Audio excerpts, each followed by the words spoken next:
What's up everybody, Colin here for Techout, and today I'm talking about the Nothing phone.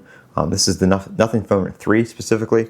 The 4A just came out a month or two ago, but I picked up the Nothing phone 3 because I like the back design of this one more. I feel like the Nothing phone 4A kind of felt more like an iPhone 17, which I already have, like the design, like the plateau and stuff like that. And I kind of like this see-through kind of style design on the 3. I used this phone, I picked it up on Sunday. I used it Sunday and Monday, and then I came back home and I kind of put it to the side and I went right back to my iPhone. The battery life on it, it's got I think it's like a 5150 milliamp hour battery, 5100, something like that in the US.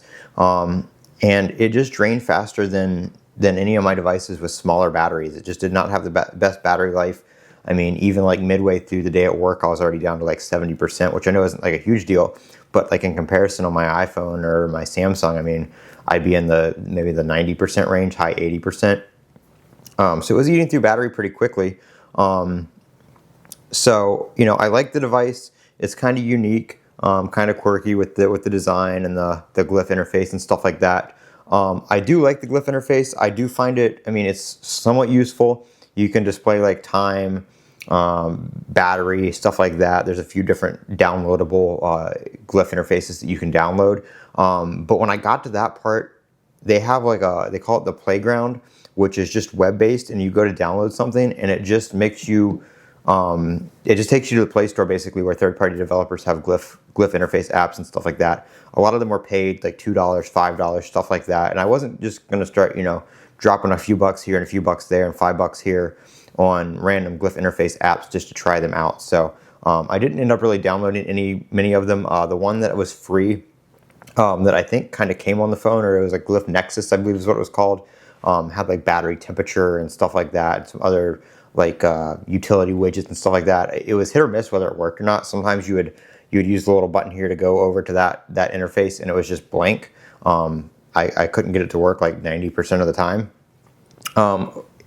Device feels nice, but again, it was quirky. So I did decide I'm not going to keep this. I'm actually going to be getting another device, which you guys will see here later on. If you're watching this video when it comes out, the video is probably already up. It's actually going to be a live stream. You guys know when the iPhone Air first came out, I pre-ordered that instead of pre-ordering an iPhone 17 Pro or Pro Max. And later on down the road, I ended up getting a Pro, which I sold and got the Pro Max, which has been my daily driver ever since.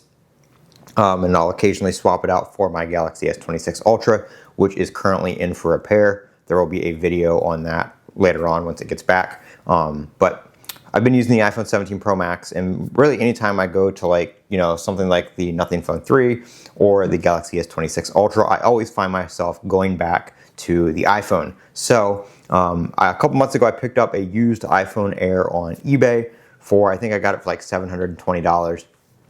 It had some pretty good deep scratches on the screen, almost 200 battery cycles on it. So it was a well-used device for the few months it had been out when I got it.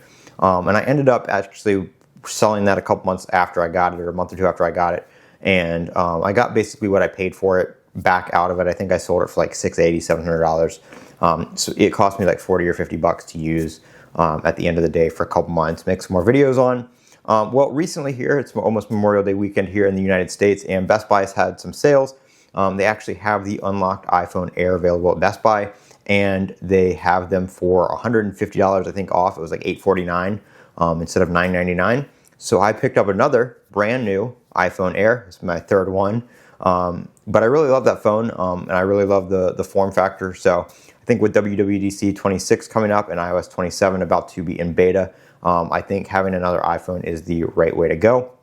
So I'll have my iPhone 17 Pro Max. I'll have that, and I'm probably going to keep my S26 Ultra for a little bit, depending on what happens with that repair. I'll make a full video on the issues that I was having with it. It was a screen delamination issue. I did make a short about it, and I think there's a short video about it too, showing you guys what the problem was. But yeah, so Nothing phone just wasn't for me. I tried it out for a few days, and I'm going to go ahead and just return it. I'm not selling it or anything like that. So I'm not going to lose any money on this. It's just going back to Best Buy. So Nothing phone was not for me. So we're gonna try the iPhone Air once again. I'm Colin with Techout. Don't forget to comment, rate, and subscribe. And as always, have a great day.